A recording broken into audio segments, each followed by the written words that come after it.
முதல் வாசகம். ஆண்டவரின் நாள் வருமுன் இறைவாக்கினர் எலியாவை நான் உங்களிடம் அனுப்புகிறேன். இறைவாக்கினர் மலாக்கி நூலிலிருந்து வாசகம்.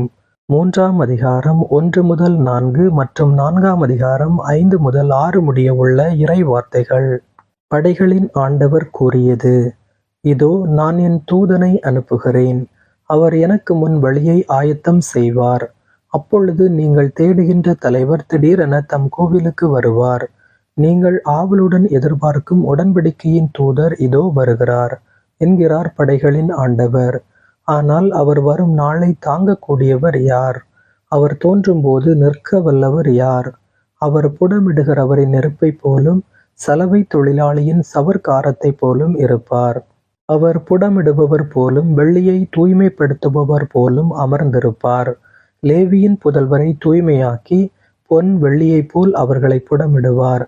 அவர்களும் ஆண்டவருக்கு ஏற்புடைய காணிக்கை கொண்டு வருவார்கள்.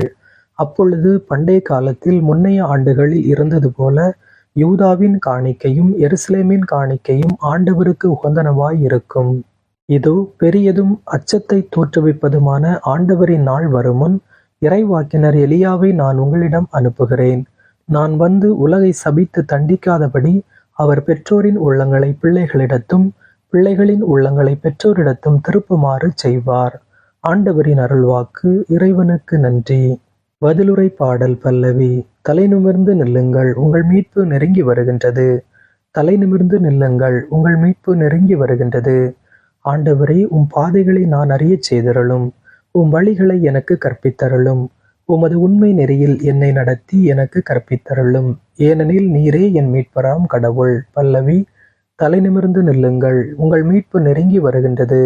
ஆண்டவர் நல்லவர், நேர்மை உள்ளவர். ஆகையால் அவர் பாவிகளுக்கு நல்வழியை கற்பிக்கின்றார். எளியோரை நேரிய வழியில் அவர் நடத்துகின்றார்.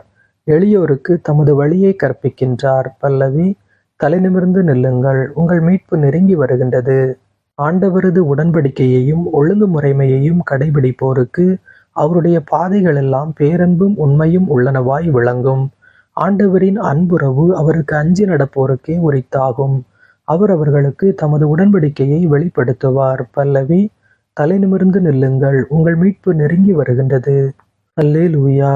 மக்கள் அனைவருக்கும் அரசரை, திருச்சபையின் மூலைக்கல்லை, மண்ணிலிருந்து நீர் உருவாக்கிய மனிதனை மீட்க வாரும். அல்லேலூயா. நற்செய்தி வாசகம். திருமுழுக்கு யோவானின் பிறப்பு. லூக்கா எழுதிய தூய நற்செய்தியிலிருந்து வாசகம். 1ஆம் அதிகாரம் 57 முதல் 66 முடிய உள்ள இறை வார்த்தைகள். எலிசபெத்துக்கு பேறுகாலம் நெருங்கியது.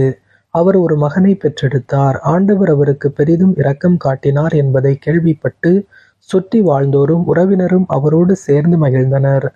8ஆம் நாளில் அவர்கள் குழந்தைக்கு விருத்த சேதனம் செய்ய வந்தார்கள். செக்கரியா என்ற அதன் தந்தையின் பெயரையே அதற்கு சூட்ட இருந்தார்கள். ஆனால் அதன் தாய் அவர்களை பார்த்து, வேண்டாம், அதற்கு யோவான் என பெயரிட வேண்டும் என்றார். அவர்கள் அவரிடம், உம் உறவினருள் இப்பெயர் கொண்டவர் எவரும் இல்லையே என்று சொல்லி, குழந்தைக்கு என்ன பெயரிடலாம், உம் விருப்பம் என்ன என்று தந்தையை நோக்கி சைகை காட்டி கேட்டார்கள். அதற்கு அவர் எழுது பலகை ஒன்றை கேட்டு வாங்கி இக்குழந்தையின் பெயர் யோவான் என்று எழுதினார். எல்லாரும் வியப்படைந்தனர். அப்பொழுதே அவரது வாய் திறந்தது, நா கட்டவிழ்ந்தது. அவர் கடவுளை போற்றி புகழ்ந்தார்.